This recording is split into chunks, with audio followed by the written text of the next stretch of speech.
Bonsoir Delphine Fernandez. Oui, bonsoir. Merci d'être en direct ce soir sur Europe 1. On voulait avec vous témoigner de ce qu'est la réalité de cette sécheresse dans le Gard.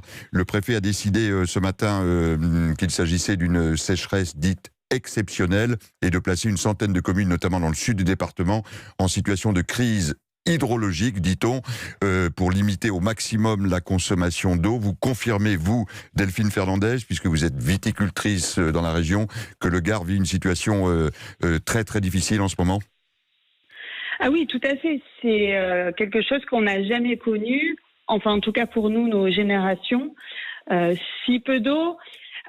Après, c'est vrai que c'est devenu de plus en plus récurrent de ne pas avoir assez d'eau pendant la saison.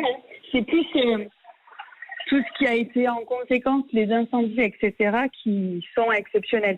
La sécheresse, c'est un changement climatique que l'on connaît et on essaye de trouver des solutions pour faire face à celle-ci, quoi.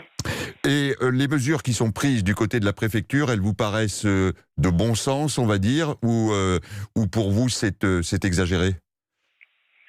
Alors, il y a des mesures que la préfecture a prises, notamment en demandant au monde agricole de ne pas broyer, de faire attention quand on utilise des tronçonneuses, etc. Ça, c'est du bon sens, de ne pas le faire pendant des grosses chaleurs. On est les premiers, de toute façon, à ne pas vouloir risquer de mettre feu à nos prairies ou à nos exploitations. Là, on est dans la prévention incendie, oui. Et en ce qui concerne la consommation d'eau? Alors la consommation d'eau, si vous voulez, la grosse problématique de notre département, c'est qu'on n'a pas l'accès à l'eau. Donc on a besoin de retenues collinaires, etc. Et c'est une vraie problématique. Donc il y a des parties du département où on a enlevé, restreint l'eau, sauf qu'ils n'ont pas accès à l'eau.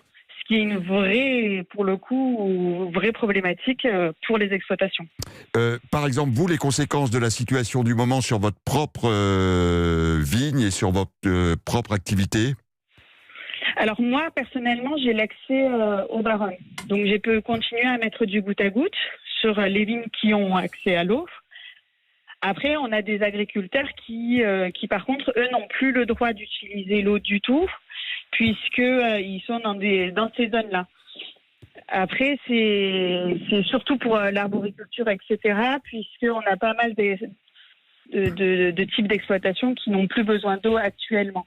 On a un problème sur En fait, si vous voulez, un des soucis, c'est aujourd'hui, mais c'est surtout que l'eau n'est pas prévue et que la restriction ne va pas être que pour une semaine. Bien sûr, surtout qu'on entre dans un épisode, on l'a vu, estival dans les prochains jours.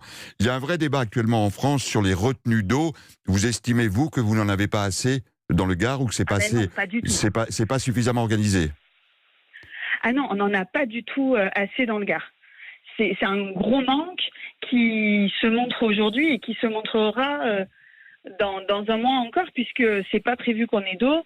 Et on en a besoin aujourd'hui, on en a besoin dans un mois, quoi. Et on a vu les débats qu'il y a. De nombreux écologistes sont opposés à ces barrages. On se souvient évidemment de la bataille autour de Sivins, venant dire que cela encourage une agriculture productiviste. Qu'est-ce que vous leur répondez aux écologistes? Donc il y a 2 poids 2 mesures.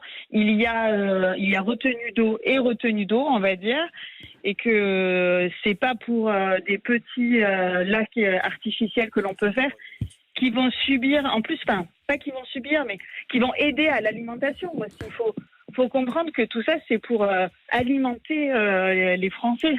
Oui, c'est après, s'ils veulent qu'on importe la production et qu'on importe des choses qui sont invraisemblables pour nous et notre culture et notre mode de production, j'ai envie de vous dire, c'est des choix, c'est pas le mien. Oui, alors cette situation de l'eau, restez bien avec nous, Delphine Fernandez, elle touche aujourd'hui 85 départements sur 95 en France, où il y a des mesures de restriction. Elle touche de nombreux secteurs agricoles, pas seulement le Gard, même si le Gard, évidemment, est en tête de liste aujourd'hui des départements touchés.